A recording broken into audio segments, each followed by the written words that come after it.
Amen. Ce soir, nous voulons encore être équipés et donc nous appelons. Voilà.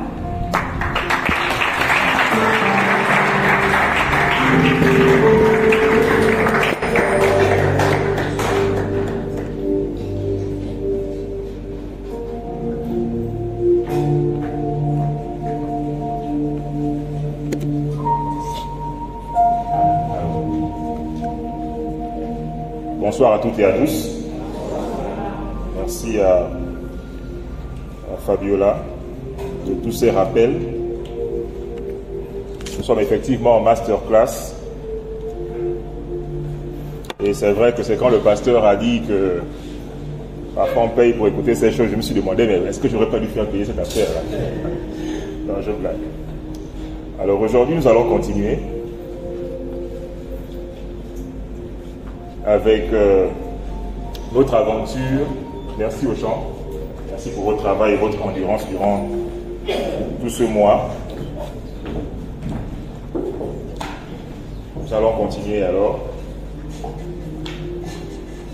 Nous sommes au 4e jour.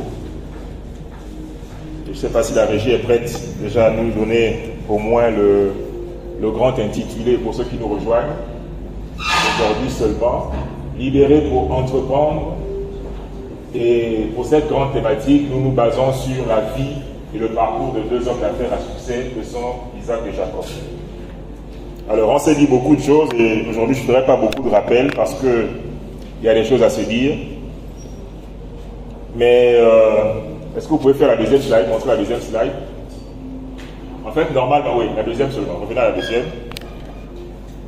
Ça passe vite d'accord. Voilà.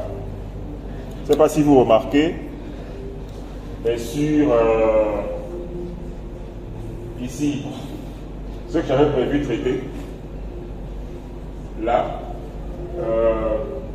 en me préparant pour aujourd'hui,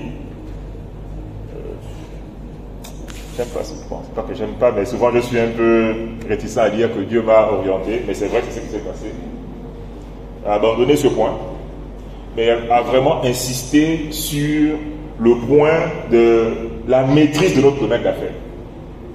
En fait, comment s'équiper pour être un entrepreneur à succès.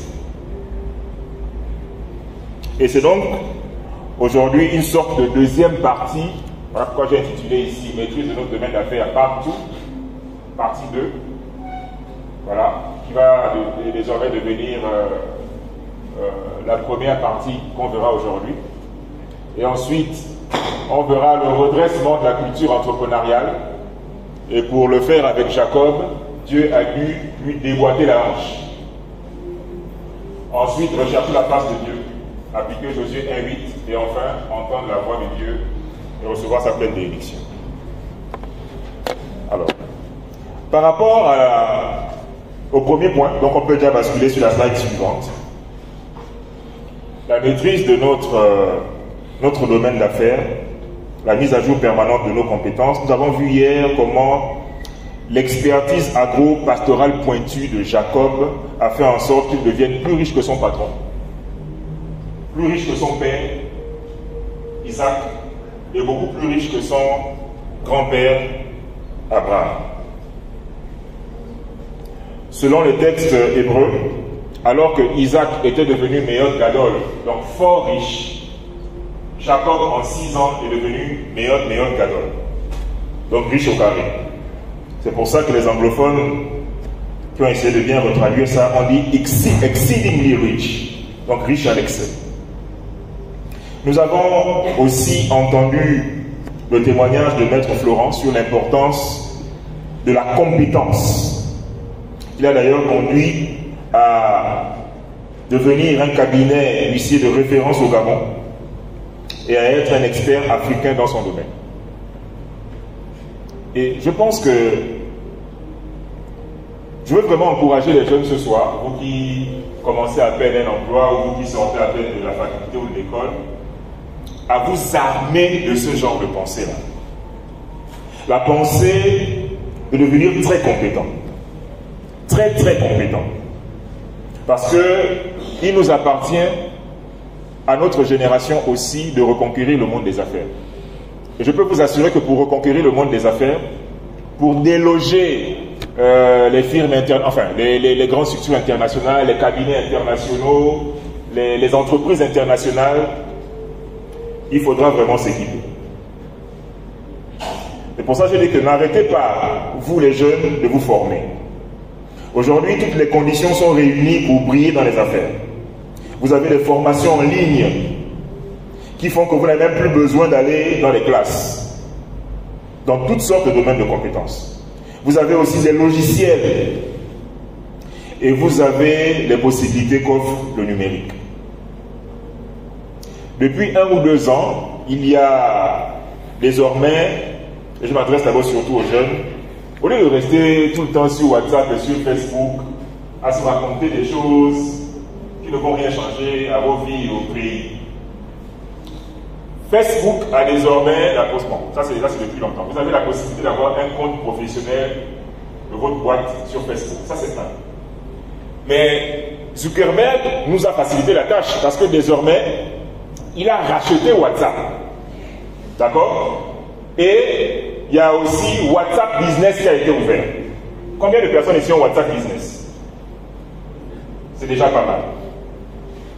Ce qui se passe, c'est que désormais, si vous avez un compte professionnel, d'accord, où vous exposez vos produits, vous avez la possibilité de le relier directement à votre WhatsApp Business. Ça fera en sorte que si un client clique sur votre compte Facebook, sur un de vos produits, ça l'envoie directement sur votre WhatsApp Business, d'accord? Et là, votre WhatsApp Business envoie un message d'accueil dans lequel un catalogue de vos produits peut s'afficher. Moi, c'est comme ça que ce genre d'article, c'est comme ça que j'ai acheté.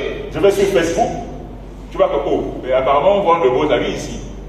Je clique, et puis paf, ça me renvoie sur le compte Facebook du vendeur. Paf, quand je vais dessus, ça envoie un message automatique avec les différentes tenues. Et puis tu dis bonjour, moi je veux la tenue là. Et puis tu réponds bonjour, d'accord, c'est tant. Et puis il dit par exemple c'est 2000 la livraison. Est-ce que vous réalisez que depuis chez lui, il est assis, mais il est en train de vous vendre ses produits? Est-ce que vous réalisez ça? Est-ce que vous voyez comment les gens se font de l'argent, deviennent des hommes d'affaires, comme disait à l'époque, il y a une publicité qui disait sans bouger de leur chaise. Sans bouger. Et ça, c'est très important de le comprendre. C'est très important que notre nouvelle génération d'hommes d'affaires chrétiens puisse le comprendre. C'est très, très, très important. Parce que moi, je suis un peu... Vous allez m'excuser, mais... Quand moi, je vois des jeunes qui peuvent se réaliser, je ne dis pas que prier pour avoir un emploi ou pour prospérer est mauvais. C'est pas ce que je veux dire. Mais vous ne pouvez pas passer tout votre temps à ne faire que ça, alors qu'il y a tellement de possibilités qui sont à vous. On doit se bouger. Amen. On doit se bouger. On doit se bouger. Nous avons besoin de nous accomplir dans les affaires pour nous réapproprier notre économie face à l'hégémonie étrangère sur notre sol. Surtout l'hégémonie occidentale. C'est pour cela que, cher Anta Diop, la slide suivante, je pense. Bon, ça c'est doublé, donc la suivante. Voilà, dira ceci. Formez-vous, armez-vous de connaissances, de sciences jusqu'aux dents. Est-ce que vous comprenez? Armez-vous de connaissances jusqu'aux dents. C'est-à-dire que quand vous souriez, là, on voit la connaissance. Quand les dents brillent, là, c'est la brillance de la connaissance. Bon, j'exagère un peu. Mais c'est quand même sérieux. Dans mon domaine de compétences, par exemple, en conseil, en stratégie d'entreprise, RSE, audit et certification, mes concurrents, souvent moi, mes concurrents, les cabinets concurrents à moi, souvent ne sont pas sur le sol camerounais.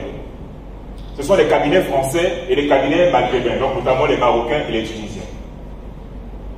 En fait, moi, pour percer dans mon domaine, je suis obligé de me battre contre ces gens-là.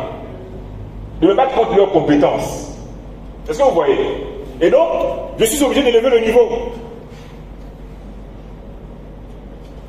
Et j'ai élevé effectivement le niveau. J'ai élevé le niveau très haut. Et c'est d'ailleurs grâce à ça que depuis quelques années, quelques entreprises m'ont sollicité. C'est vrai que le chemin reste encore long, car dans le domaine du conseil et de l'audit, il y a beaucoup de choses à apprendre, mais je pense avoir élevé le niveau suffisamment pour commencer à espérer grappiller encore plus de marché. Je vais vous raconter un témoignage. En fin 2020, alors que, comme je vous raconte souvent, je sortais de moments de maladie terribles, mais bon, aussi quand tu es malade, voilà, même si tu es très gravement malade, et tant que j'étais debout, je me disais que bon, tant que Dieu n'a pas dit que c'est la fin, je ne vais pas aussi rester là comme ça sans rien entreprendre. C'est comme ça que je vais commencer à faire des courriers, des sortes de dossiers de prestations d'offres de prestations de services. Et puis, de fil en aiguille, aussi par la recommandation d'un frère, le frère Oscar, qui n'est pas ici, bon, qui était ici et qui est là au cas là, il me donne le numéro de téléphone d'un directeur général d'une entreprise dans laquelle j'avais déjà déposé un dossier. Un dossier pour pouvoir voilà, offrir mes services là-bas. Et là, le DG en question, finalement, je lui envoie quand même aussi il me donne le numéro de téléphone. Donc j'envoie un WhatsApp au DG pour dire, bon voilà, j'ai déposé il y a quelques mois un dossier d'offre de service chez vous. Est-ce qu'on peut se rencontrer, tout ça, tout ça. Donc il fait plusieurs jours sans me répondre. Et puis après, quelques jours, il me répond en me disant, bon, en fait, je n'ai pas répondu parce que j'étais en voyage, je rentre de France, et donc, est-ce qu'on peut se rencontrer? Quand il me dit ça, bon, je suis content, évidemment. Mais arrivé en entretien avec lui, il va me sortir une phrase que je n'ai jamais oubliée. Il va me dire ceci, il va me dire, en réalité, pour les services que tu nous offres là, en réalité, nous avons déjà nos cabinets. Depuis des années, nous travaillons avec des experts marocains qui viennent tout le temps ici pour nous accompagner. Écoutez ce qu'il va dire. Bon, on va tenter l'aventure avec toi, mais bon, on n'est pas... Franchement, c'est quelque chose qu'on va tenter, mais on n'est pas trop sûr de ce que ça va donner. À ce qu'il m'a dit. Alors, en fait, quand il me dit ça, à la fois ça me blesse un peu, mais à la fois ça réveille le conquérant que je suis.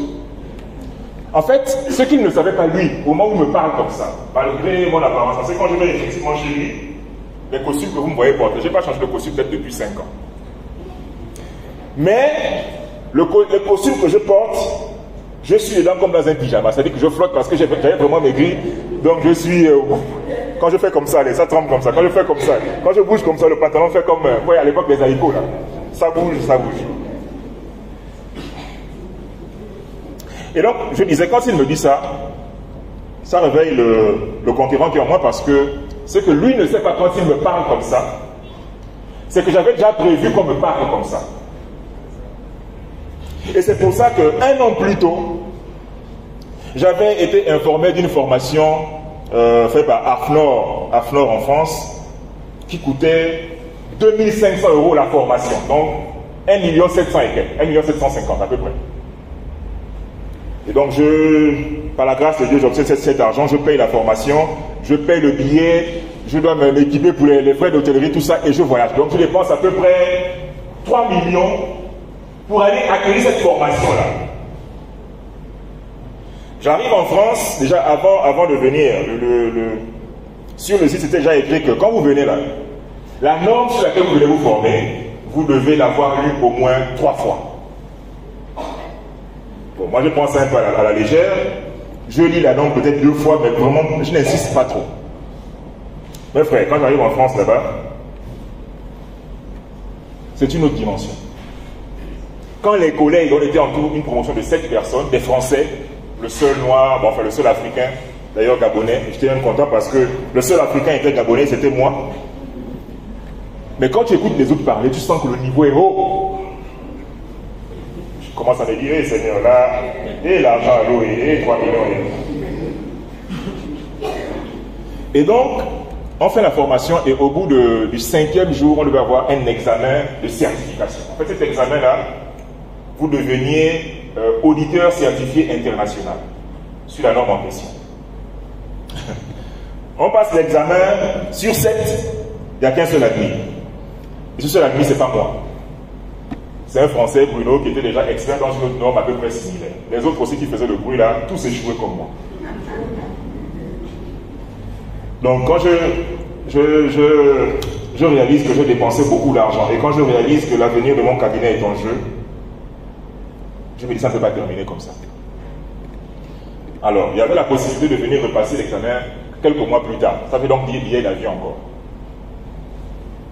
Mais quand je reviens au Gabon, heureusement que Dieu m'avait inspiré. On a parlé toujours sur le téléphone. Quand je prêche, ou bien quand j'écoute des choses importantes, j'enregistre toujours. J'avais enregistré chaque séance de cours.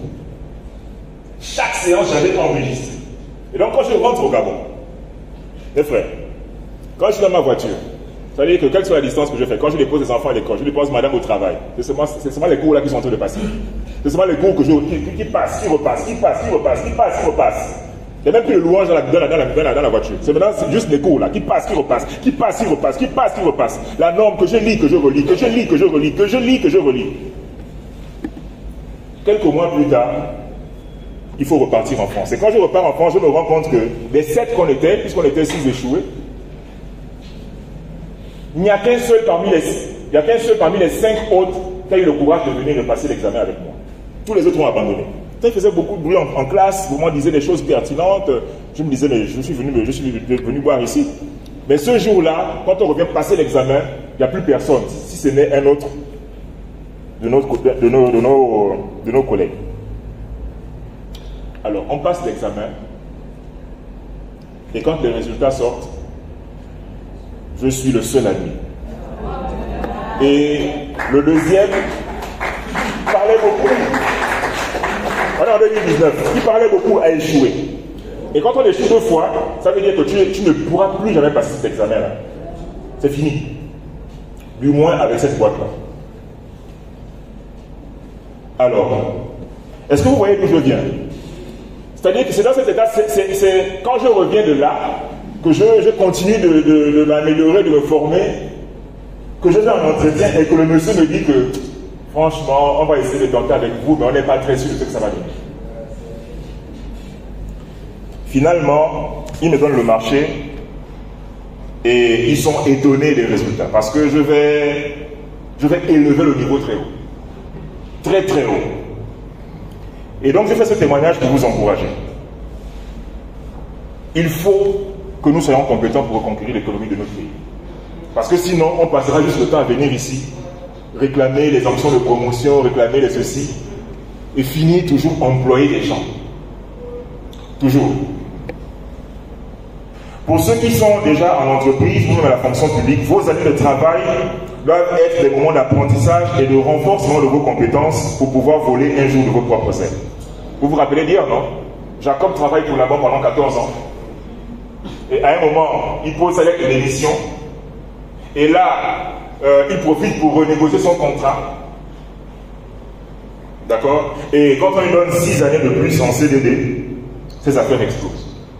Ça doit être le cas pour tous ceux qui, après avoir travaillé, ambitionnent de se reconvertir en homme d'affaires. Amen. Amen. Alors, le deuxième point d'aujourd'hui,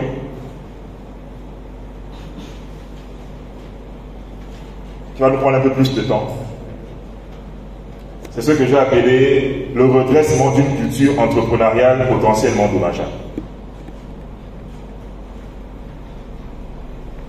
Pourquoi je le dis? Je le dis en me posant une question. En fait, malheureusement, je n'ai pas mis ça dans la slide, je ne sais plus pourquoi, j'ai oublié. Quand on parle de Jacob, s'il y a 3 adjectifs qualificatifs qui peuvent le décrire lorsqu'il commence des affaires, c'est qu'il était à la fois opportuniste, ambitieux et trompeur. Et la question que je vous pose, nous sommes en masterclass. Est-ce que, en tant qu'homme d'affaires, est-ce que être opportuniste c'est bien? Oui ou non? Oui, pourquoi? Parce qu'il faut sauter sur les opportunités, n'est-ce pas? D'accord. Est-ce que être ambitieux, c'est bien ou non? C'est très bien. Est-ce que être trompeur, c'est bien? Voilà. C'est le problème de Jacob. Le problème de Jacob, c'est que il est opportuniste, c'est bien. Il est ambitieux, c'est bien, mais c'est un trompeur. C'est un escroc. Poser ces questions, c'est comme poser une seule question qui regroupe ces trois questions. En tant qu'homme ou femme d'affaires chrétien, est-ce que la fin justifie-t-elle les moyens? Est-ce que la fin justifie les moyens? Est-ce que c'est parce que tu veux devenir riche que tu peux passer par tous les moyens? Tu peux passer par tous les moyens. Voilà. Ou bien comme on dit que tous les chemins mènent à Rome. Est-ce que tous les chemins doivent-ils te mener à la richesse ou au succès entrepreneurial? Est-ce qu'il faut tuer pour devenir riche? Évidemment, la réponse est non. Pourtant, Jacob était convaincu que oui. Il avait commencé à apprendre la leçon que ce n'était pas bien suite aux menaces de mort d'Ésaü. Mais durant ces 20 ans de service chez Laban, on a vu que Jacob avait gardé quelques gestes, quelques restes, quelques bottes au cas où. Parce que Laban l'escroque, il escroque aussi Laban. On l'a lu hier. Laban se joue de lui, et puis ce qu'il fait, c'est qu'il prend les mauvaises brebis, il les balance chez Laban. Escroc contre escroc. Or, à un moment de sa vie, il devait repartir désormais dans sa ville natale. N'est-ce pas? Il devait repartir dans sa patrie. Mais le problème, c'est qu'en repartant dans sa patrie, il devait se retrouver à nouveau nez à nez avec Ésaü qui avait promis le tuer. Et donc, il fallait à tout prix changer l'ordre. Sinon, il allait escroquer tout le monde là-bas. Et en le faisant, il aurait exposé la vie de ses femmes, la vie de ses enfants, mais aussi la fortune colossale qu'il avait accumulée grâce à son entreprise. Et la preuve de ce que j'avance, nous allons lire ensemble Genèse 32, du verset 3 au verset 8 et ensuite le verset 20. Genèse 32, du verset 3 au verset 8 et ensuite le verset 20. Genèse 32, du verset 3 au verset 8 et ensuite le verset 20. Alors, lisez bien, lisons bien ensemble. Jacob envoya devant lui des messagers à Ésaü son frère. Donc là, comme je le dis, il a fini de travailler après 20 ans chez Laban et il veut repartir dans la ville natale, donc auprès de son père et de son frère. Donc il envoie devant lui des messagers à Ésaü son frère au pays de Séhir, dans le territoire des Nord. Il leur donna cet ordre. Voici ce que vous direz à mon seigneur Ésaü. Il appelle mon seigneur Ésaü. Ainsi parle ton serviteur Jacob. Il est dans son serviteur. J'ai séjourné chez Laban et j'y suis resté jusqu'à présent. J'ai les bœufs, j'ai les ânes, les brebis, les serviteurs et les servantes. Et j'envoie l'annoncer à mon Seigneur. Dans chaque phrase, il y a mon Seigneur. C'est un peu comme quand on cherche le travail là. J'ai l'honneur. Et puis quand on arrive là-bas, on devient poli. La suite. Les messagers reviennent auprès de Jacob en disant: ah, nous sommes allés vers ton frère Ésaü, et il marche à ta rencontre avec 400 hommes. Jacob fut très effrayé et saisi d'angoisse. On revient. Voilà. Maintenant, la stratégie de Jacob. Il partagea en deux camps les gens qui étaient avec lui, les brebis, les bœufs et les chameaux. Ensuite, et il dit: si Ésaü vient contre les camps et le bat, le camp qui reste pourra se sauver. La suite. Jacob dit: ô Dieu de mon père Abraham, Dieu de mon père Isaac, éternel, tu m'as dit: retourne dans ton pays et dans le lieu de naissance, et je te ferai du bien. La suite. Je suis trop petit pour toutes les grâces et toute la fidélité dont tu as usé envers ton serviteur. Quand j'ai passé ce jour-là avec mon bâton, maintenant je forme le camp. Bon, on va lire au verset 20. Le verset 20. Verset 20.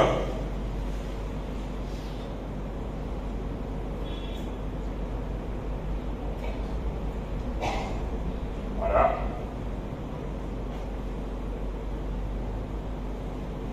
Écoutez Jacob. Voici ton serviteur vient aussi derrière nous. Là, en fait, il a renvoyé d'autres messagers. Car il se disait: je l'apaiserai par ce cadeau qui va devant moi, et ensuite je le verrai en face. Et peut-être qu'il m'accueillera favorablement. En fait, ce long texte montre que Jacob a encore gardé quelques potes d'escrocs. C'est encore un corrupteur. Jacob n'avait donc pas tant changé que ça. C'est resté un malin. Car non seulement il veut amadouer son jumeau Ésaü avec les moutons et les chameaux, mais encore il divise sa délégation en deux. Une première délégation dont il ne faisait pas partie. C'est-à-dire que la première délégation, c'est pas lui, la première délégation qui est devant, c'est pas lui. Il n'est pas dedans. Il est derrière. Et il dit que, au cas où Ésaü tue la première délégation, moi je suis derrière et nous on peut fuir. Donc un patron d'entreprise qui envoie ses employés aller se faire tuer. Il n'a donc pas tant changé que ça. Et Dieu lui voit ça. Dieu se rend compte que mais, ce petit-là, avec tout ce qui s'est passé, apparemment il n'a pas compris la leçon. Il faut donc que j'agisse. C'est pour cela qu'on va lire un autre texte. Genèse 32, du verset 32, du verset 22 au verset 31. Genèse 32, de 22 à 31. Donc c'est, voilà, le 22 c'est juste après le verset 20 qu'on vient de lire. Verset 22. Voilà. Donc maintenant ça chauffe. Ça chauffe, il a mangé. Et donc, il se leva la même nuit. Donc les nouvelles sont revenues que dans la gare, le vent en train de venir, il va te faire mal. Il se leva la même nuit. Il prit ses deux femmes, ses deux servantes et ses 11 enfants. Et passa le gué de Jacob. Il les prit, leur fit passer le torrent et le fit passer à tout ce qui lui appartenait. Ensuite, tournant un peu, qu'on verra d'ailleurs par la suite, Jacob demeura seul. Alors un homme lutta avec lui jusqu'au lever de l'aurore. Voyant qu'il ne pouvait pas le vaincre, cet homme le frappa à la moitié de la hanche, et la moitié de la hanche de Jacob se délit, bien se déplaça pendant qu'il luttait avec lui. Et il dit, donc cet homme mystérieux, laisse-moi aller car l'aurore se lève. Et Jacob répondit, je ne te laisserai point aller, que tu ne m'aies béni. Et Jacob lui dit, mais, ah non, pardon, là c'est l'homme qui parle. Il dit, quel est ton nom? Question rhétorique. Et il répondit, Jacob. Et il dit encore, ton nom ne sera plus Jacob. Jacob qui veut dire quoi? Escroc. Mais trompeur. Mais tu seras appelé Israël, car tu as lutté avec Dieu, avec des hommes, et tu as été vainqueur. La suite. Et Jacob l'interrogea en disant, fais-moi, je te prie, connaître ton nom. Et il répondit, mais pourquoi tu me demandes mon nom? Et il le bénit là, à cet endroit. Jacob appela ce lieu du nom de Péniel, car, dit-il, j'ai vu Dieu face à face et mon âme a été sauvée. Ensuite, dernier verset, le soleil se levait lorsqu'il passa Péniel, Jacob boitait de la hanche. Ici donc, Dieu prend les devants et lui casse la hanche dans une bagarre mystérieuse. En réalité, cet épisode représente ce que l'on appelle le brisement. Le brisement. Oui, parce que même dans le monde des affaires, il y aura des moments de brisement. Pour que Dieu nous donne la forme d'un homme d'affaires ou une femme d'affaires véritablement chrétien. Et Isaac était passé par le Sitna, puis le Rehoboth pour changer de dimension. Jacob l'escroc va être convoqué par Dieu à Péniel. Dans nos vies, nos ministères ou nos affaires, nous avons donc rendez-vous avec Dieu à Péniel. Sinon, on sera chrétien à l'église, mais païen dans les affaires. Je ne sais pas si vous comprenez. On sera chrétien ici. Oh, gloire à Dieu, les larmes couleront. Mais dehors, nous serons des escrocs. Et là, les drames familiaux ne sont pas loin. Et Dieu qui tient tellement à nous. Parce que vous savez ici, si Dieu casse la hanche de Jacob, c'est parce que Jacob portait en lui le projet de Dieu pour les nations. Et il fallait donc qu'il passe par là. Parce que s'il ne passait pas par là, Jacob était capable de foirer tout le plan. De la même façon pour nous, si jamais on se lance dans les affaires, il y aura la bénédiction de Dieu et que Dieu se rend compte qu'il a vraiment besoin de notre affaire pour accomplir son plan. Tôt ou tard, Dieu va nous casser la hanche. Je ne sais pas si on se comprend. Dieu te parle, te parle. Tu te justifies, tu nous expliques. Tu nous expliques pourquoi tu es comme ça. Que non, je ne peux pas changer parce que je suis comme ça. Nous, on est comme ça. C'est comme ça que nous, on est, etc., etc.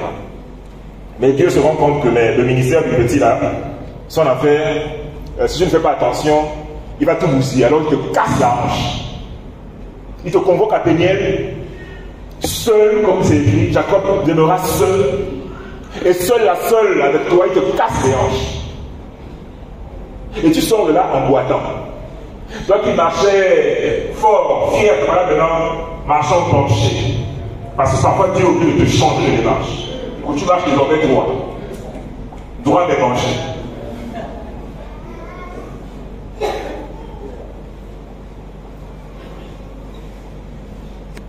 Et c'est aussi l'occasion de rappeler que votre entreprise doit avec le temps se forger un paramètre très important de l'entreprise et même vital qu'on appelle la culture d'entreprise.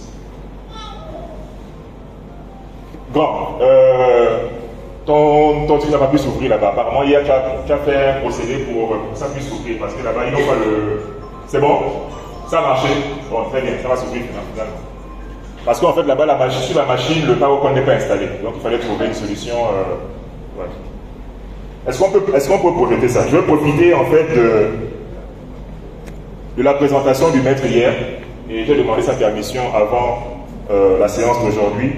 On va exploiter les habitudes, les comportements et valeurs qui ont fait de son cabinet un cabinet de référence. Et c'est ça, en fait, que nous devons exploiter dans nos entreprises. Nous devons former une culture d'entreprise. C'est-à-dire, comme je le dis ici, des habitudes, des comportements et des valeurs communes qui doivent guider la vie de l'entreprise tout en garantissant sa compétitivité dans le monde des affaires. Voilà. Très bien. Donc, il faut avancer jusqu'à... Il y a une slide où il parle de... Non, il faut encore descendre. Encore.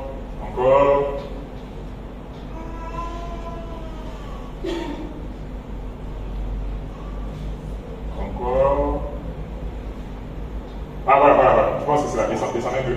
Non, remonte un peu. C'est bon, c'est là. Voilà. Donc, juste pour afficher toute la slide, est-ce que tu peux encore remonter pour que tout soit visible, toute la slide? Non, toute la slide là, cette slide là. Non. L'inverse.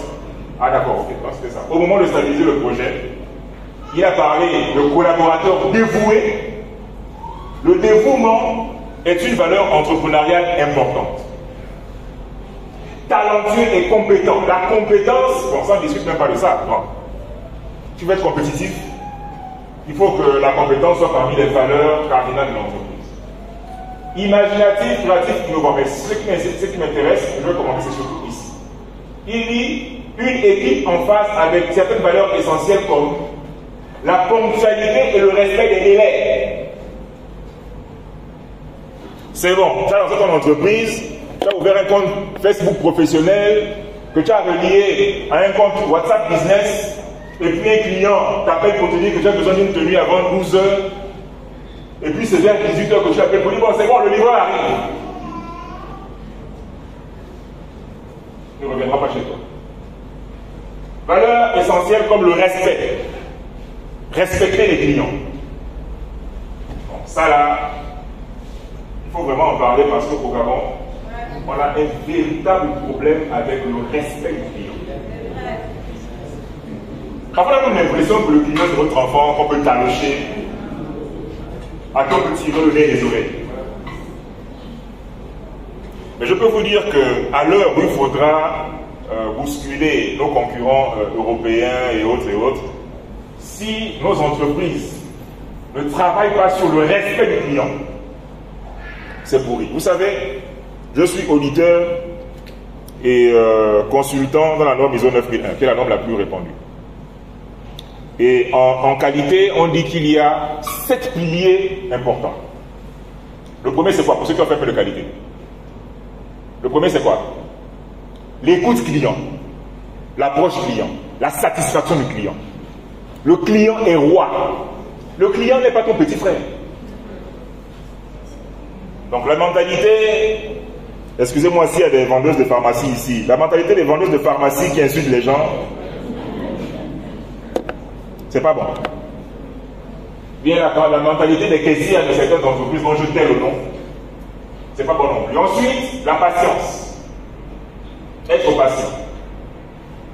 La dignité, être digne. L'honnêteté. L'amour de la connaissance, de la découverte et surtout de l'apprentissage qui ne finit pas. Ce sont des valeurs importantes. Et si jamais Dieu se rend compte que l'entreprise qu'il a bénie là sera très importante pour son plan de salut pour le Gabon, et que tu ne marches pas dans ces plates-bandes-là, que tu n'es pas honnête, que tu es chrétien de l'Alliance mais escroc, que tu es chrétien de l'Alliance mais irrespectueux, il va te casser la hanche. Est-ce qu'on se comprend? Il va finir par te casser la hanche parce qu'il t'aime. Si vous êtes donc, je dis ici, si vous êtes donc un homme ou une femme d'affaires et que Dieu tient à préserver votre business, il permettra que vous soyez mis à l'épreuve pour redresser les déviances comportementales, sociales et morales de votre entreprise. Alors, si vous êtes un homme d'affaires, si vous êtes un patron, traitez bien les gens. Payez-les à la mesure de vos possibilités. Jacob était mal payé par Laban.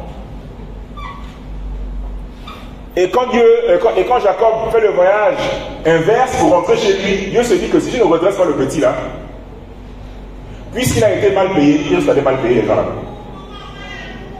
Est-ce qu'on se comprend? C'est pour ça qu'il casse la hanche.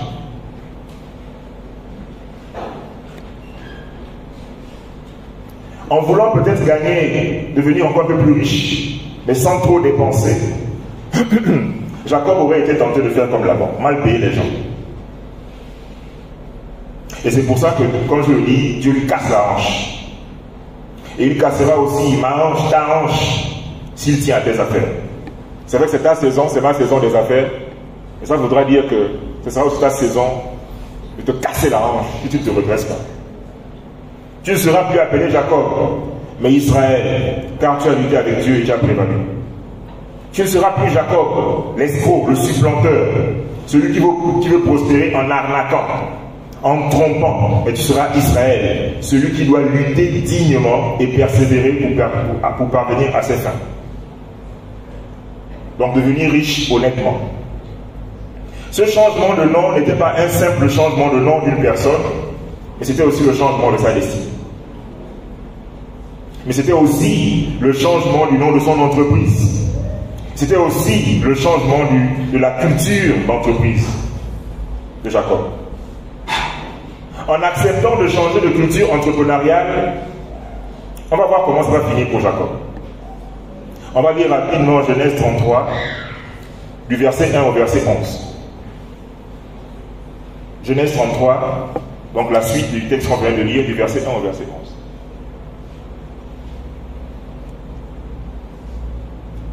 Ok.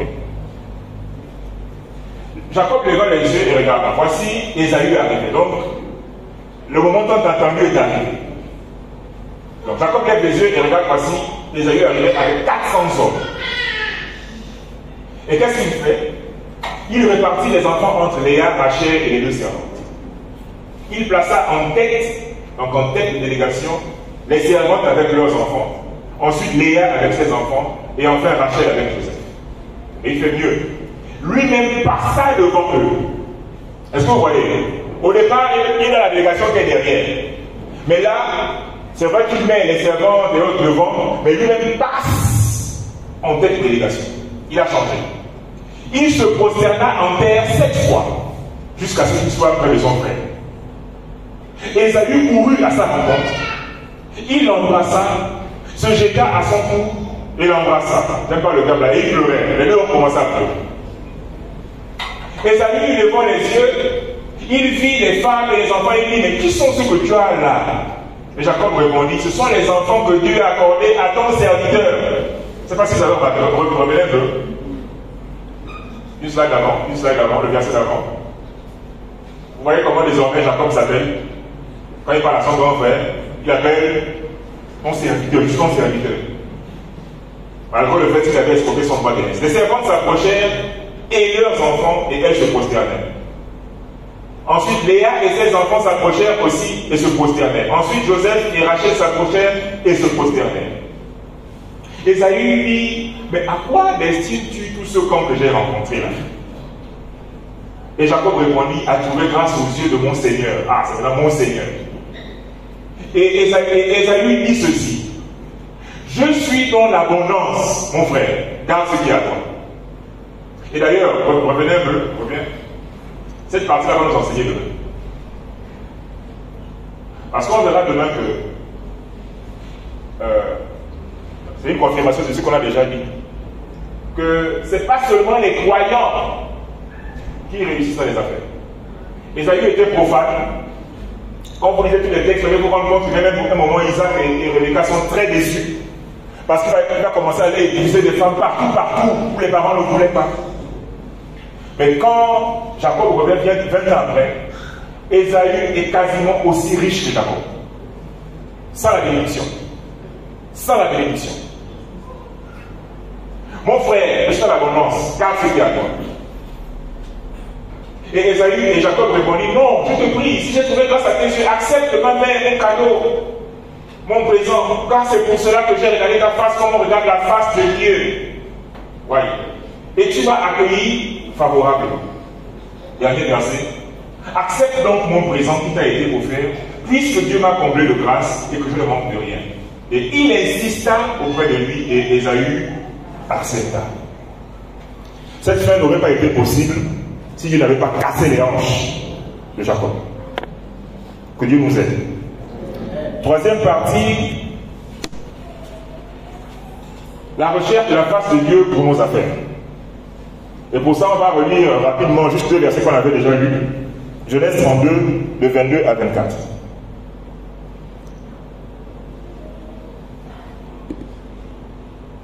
Non, 32, de 22 à 24.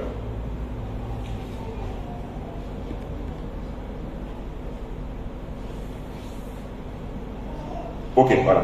Donc il se leva la même nuit. Donc là, on est revenu sur l'épisode. Il prit ses deux femmes, ses deux servantes et ses 11 enfants et passa le pays de Jacob. Il les prit, les fit passer le torrent et le fit passer à tous ceux qui lui appartenaient. Et ce qui nous intéresse, c'est là. Jacob demeura seul. Alors un homme lutta avec lui jusqu'au lever de l'aurore. Ce que je dis, c'est que Jacob est dans une phase critique de sa vie. Il a peur pour sa vie parce que Esaü, son pire ennemi, qui à la façon jumeau, risque de le tuer. Alors, il organise une sorte de retraite spirituelle personnelle pour chercher Dieu. Malgré la bénédiction de son père et la protection de Dieu, Jacob reconnut que là, il faut que je sois seul et que je cherche Dieu. Car je sens que si je rate ce tournant, tout va être bousillé. J'ai besoin que Dieu me parle. J'ai besoin que Dieu me communique sa parole.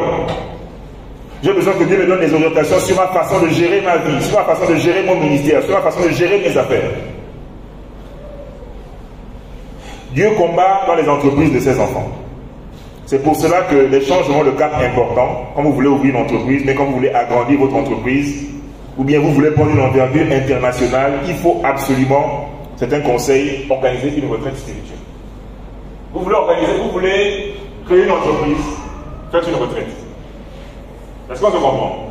Ce séminaire va se terminer demain, mais ne pensez pas que c'est suffisant pour vous lancer. Surtout si vous demandez la bénédiction de Dieu. Cherchez la face de Dieu, s'il vous plaît. C'est ce que Jacob a fait. Parce que le verset dit, Jacob demeura seul. Seul. Parce qu'il devait entendre Dieu.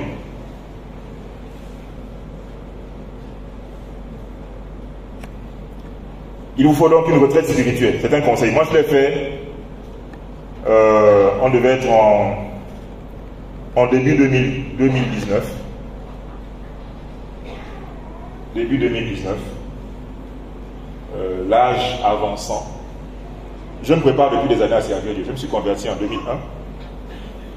Et depuis 2001, je suis toujours dans la préparation, priant, creusant la parole. Tout ce que je fais aujourd'hui, là, sont des choses qui datent de 20 ans. Et à un moment, en 2019, je crois, 2019 ou début 2020, je ne sais plus trop, je vais faire une sorte de retraite pour dire à Dieu, mais finalement, je ne me prépare même là pourquoi, finalement. Depuis là, tu ne me dis pas exactement ce que je dois faire. J'ai déjà dépassé les 40 ans depuis des années. Qu'est-ce qu'il faut que je fasse? Non, pas depuis des années. En 2019, j'avais 40 ans pile. Et c'est là que j'organise donc une retraite. Donc je ne savais pas combien de temps ça devait durer. Mais bizarrement, quand je commence la retraite, dès les premières minutes de la retraite, Dieu me révèle directement ce à quoi il m'a appelé. Directement. En fait, moi je me disais que j'allais peut-être faire 2 ou 3 jours, prier, creuser, jeûner, tout ça. Mais non, mais dès que je m'étais assis, dès que j'ai commencé à prier, paf, la parole est venue pour ce que je devais faire. Alors naïvement, au lieu de prendre cette parole-là et prier vraiment dessus, et continuer le jeûne et continuer la retraite, non, je me suis levé pour dire la retraite est finie parce que de toute façon j'ai déjà eu la parole que je voulais. Erreur. C'est là que les maladies ont commencé à s'aggraver. C'est là que j'ai eu toutes sortes de choses parce que je n'avais pas pris le temps de consulter Dieu. Et à ce moment aussi, mes affaires flottaient un peu, ça allait un peu caïn-caïn, jusqu'à ce que, par cette maladie, quelque part, je me casse les hanches. Casse.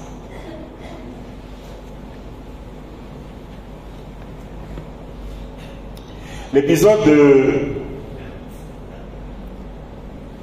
Non, je n'avais pas fini. Je disais qu'il faut organiser une retraite spirituelle sur la scène avec Dieu pour rechercher sa face, recevoir son toucher.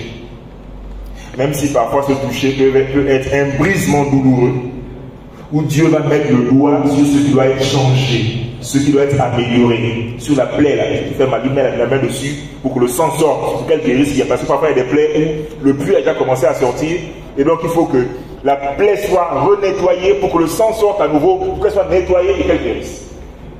Et donc là, Dieu met le doigt dessus. Pour qu'on soit changé, amélioré. Pas pour nous tuer, pas parce qu'il est méchant, mais parce qu'il nous aime et parce qu'il veut nous aider à aller plus loin. Cet épisode de la vie de Jacob rappelle un épisode important dans la vie de Josué, qui devait remplacer Moïse et donc investir d'une mission de la plus haute importance. Car Josué va rencontrer Dieu seul à seul aussi. Et celui-ci va lui donner la conduite à tenir pour conquérir le pays. Vous connaissez le texte que je vais quand même lire. Je vais essayer d'aller vite. Après la mort de Moïse, donc Josué 1:1. Après la mort de Moïse, serviteur de l'Éternel, l'Éternel dit à Josué, Josué, fils de Nun, Moïse, mon serviteur est mort. Maintenant toi, lève-toi, passe le Jourdain, toi et tout ce peuple, pour entrer dans le pays que je donne aux enfants d'Israël. Tout lieu que foulera la plante de votre pied, je vous le donne, comme je l'ai dit à Moïse. Je saute. Nul ne tiendra devant toi tant que tu vivras. Je serai avec toi, comme j'ai été avec Moïse. Je ne te délaisserai point. Je ne t'abandonnerai point. Fortifie-toi et prends courage, car c'est toi qui mettras ce peuple en possession du pays que j'ai juré à leur père de leur donner. Donc Abraham, Isaac et Jacob. Il avait juré. Fortifie-toi seulement et bon courage en agissant fidèlement selon toute la loi de Moïse, mon serviteur, en agissant fidèlement selon toute la loi que Moïse, mon serviteur, t'a prescrite à toi. Ne t'en détourne ni à droite ni à gauche, afin de réussir dans toutes tes entreprises. Que ce livre de la loi ne s'éloigne point de ta bouche. Médite-le jour et nuit pour agir fidèlement selon tout ce qui est écrit, car c'est là que tu auras du succès dans tes entreprises, car c'est là que tu réussiras. Évidemment que pour nous chrétiens, la parole de Dieu, le livre de la loi, est le support principal de la recherche de la face de Dieu. En fait, quand on va rechercher la face de Dieu, comme je vous le suggère là maintenant, c'est pas qu'on va prier comme ça. On a aussi la Bible avec nous, qu'on creuse, et Dieu va nous révéler dedans ce qui nous concerne. À l'époque de Jacob, il n'y avait pas de Torah, il n'y avait pas de Bible, il n'y avait pas de loi de l'Éternel. Mais au temps de Josué, quand Dieu dit à Josué que ce livre de la loi ne s'éloigne pas de ta bouche, Josué avait déjà avec lui les 5 livres de Moïse, c'est-à-dire quoi. Genèse, Exode, Lévitique, Nombre et Deutéronome. Ça veut donc dire qu'au moment où ce conseil-là est donné à Josué, l'histoire d'Isaac et de Jacob était déjà écrite. Donc pour que Josué réussisse, il fallait qu'il comprenne les choses qu'on se dit depuis l'indice. Je ne sais pas si on se comprend. Il fallait qu'il relise ça. Dans toutes ces entreprises, il fallait qu'il réussisse. Alors pour cela, il fallait qu'il s'inspire des gens qui ont été avant lui et qui ont réussi avant lui. Amen. Amen. Pour réussir dans ce qu'il devait accomplir, Josué a dû étudier comme nous le faisons la vie d'Abraham, Isaac et de Jacob comme nous le faisons. Je l'ai déjà dit. Et pour terminer, en quelques minutes, un point qui ressemble un peu au précédent, mais que j'ai un peu modifié, entendre la voix de Dieu et recevoir la confirmation de sa bénédiction. En fait, Dieu t'a déjà parlé, Dieu t'a déjà béni, mais à un moment, il faut que tu entendes la confirmation de ce qu'il t'avait déjà dit. Pour la simple raison, et peut-être que les chrétiens qui ont beaucoup d'expérience le savent, vous savez, parfois vous pensez que c'est Dieu qui vous a parlé. D'accord? Bon, c'est pas lui. Et ça, en tant que chrétien, je l'ai beaucoup observé dans les mariages. Jeune chrétien, j'ai vu beaucoup de gens à l'époque dire que non, moi j'ai reçu une révélation sûre que la sœur là c'est ma femme. Est-ce que vous comprenez? J'ai reçu une révélation sûre que la femme là, la sœur là c'est ma femme. Et puis le temps va révéler que la sœur n'est pas ta femme. Vous comprenez? C'est pour ça qu'avant de s'engager dans les grandes choses, tu as écouté Dieu te parler. Et à un moment, il faut entendre la confirmation. On va donc lire Genèse 35, nous sommes toujours sur Jacob, du verset 10 au verset 13. Genèse 35, du verset 10 au verset 13.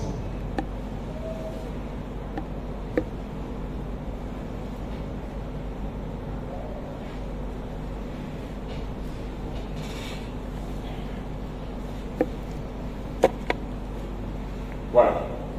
Donc ici, nous sommes déjà en Genèse 35. On a sauté les Genèse 31, 32, où on a parlé de tous les épisodes qu'on a vus. Nous sommes déjà en Genèse 35. Donc vraiment bien plus loin. Plusieurs années sont déjà passées. Et donc, plusieurs années après, Dieu revient confirmer la prophétie, la bénédiction qu'il avait faite à Jacob. Donc ici, Dieu lui dit, ton nom est Jacob, mais tu ne seras plus appelé Jacob. Mais ton nom sera Israël. Et il lui donna le nom d'Israël. Dieu lui dit, je suis le Dieu Tout-Puissant, sois fécond et multiplie. Une nation et une multitude de nations naîtront de toi, et les rois sortiront de terre. Je te donnerai le pays que j'ai donné à Abraham et à Isaac, et je donnerai ce pays à ta postérité après toi. Alors Dieu s'éleva au-dessus de lui dans le lieu qu'il lui avait parlé. Amen. En fait, ici c'était un rappel que Dieu fait. Jacob a déjà entendu la prophétie, il a déjà été béni, mais sauf que Dieu vient plusieurs années après lui confirmer ça. Mais pourquoi il vient lui confirmer ça?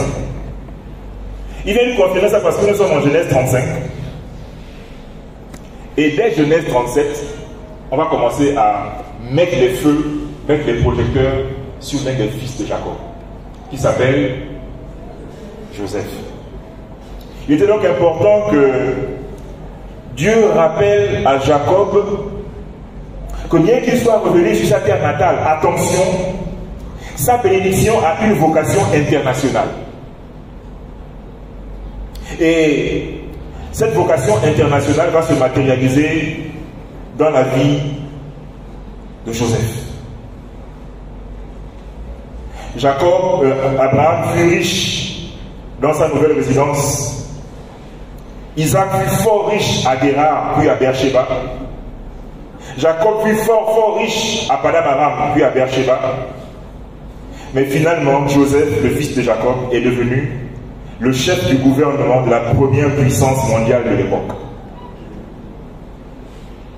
On avance sur les slides. Voilà, c'est ce que je lis ici. Est-ce que vous voyez le cheminement? Abraham riche, Isaac fort riche, Jacob fort riche, Joseph, premier ministre de la première puissance mondiale de l'époque d'Égypte.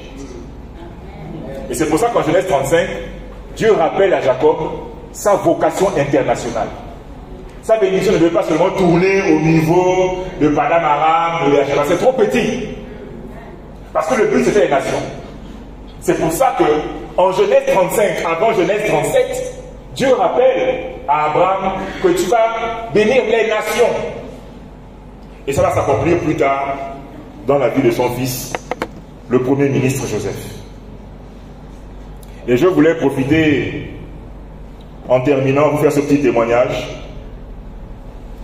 sur ma propre vie. Alors que j'avais démissionné de là où je travaillais, notamment à la Gaza, je m'apprêtais à changer de vie, ou si vous voulez changer de dimension. J'avais déjà entendu plusieurs choses de la part de Dieu et j'étais là dans ma voiture, j'étais sur le bord de mer. Bizarrement, j'étais même juste devant là où ma femme travaille maintenant. Bon, je ne sais pas si c'est une coïncidence ou pas. J'étais par là et j'ai clairement entendu Dieu me parler en me disant qu'il était avec moi pour l'ouverture de mon cabinet.